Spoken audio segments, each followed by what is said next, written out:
Dear Ukrainians, on the day of September 3rd, our Air Force had a good result. Downed caliber missiles, an attack helicopter of the occupiers, drones. I want to thank all our defenders of the sky from the East Air Command. Well done, every day and always. Each such result is a saved life of our citizens, an opportunity not to be afraid for all our people. We will do everything so that Ukraine can fully defend its skies from Russian missiles and aviation. This is one of the fundamental issues for our country. And of course, we are grateful to all our partners who help with the answer to this difficult question. Helping Ukraine with air defense is the most literal, most obvious way to protect people from Russian terror. Fierce fighting continues in many areas of the front, both in the Kharkiv region, in Donbass, and in the south of our country. Russian troops again attacked Mykolaiv region, the districts of Zaporizhia, Dnipropetrovsk region, and Kharkiv. Unfortunately, there are victims, and among them, unfortunately, are children. Ukrainian artillery is doing everything to destroy the striking potential of the occupiers, so that every Russian headquarters and all their ammunition depots, all logistical routes in the occupied territory are neutralized. I thank our soldiers who ensure this. The fighters of the 55th Artillery Brigade in the Donetsk direction merit special mention for their accurate fire on the enemy.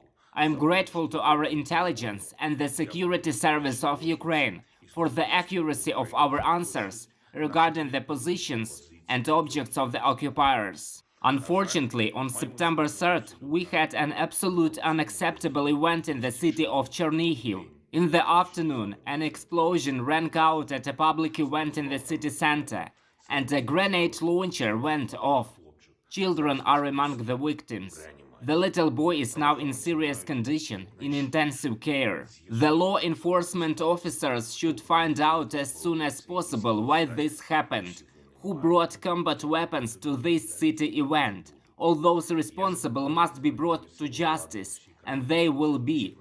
And I call on the representatives of local authorities throughout the country, all our law enforcement officers, to be very careful so that this never happens again anywhere.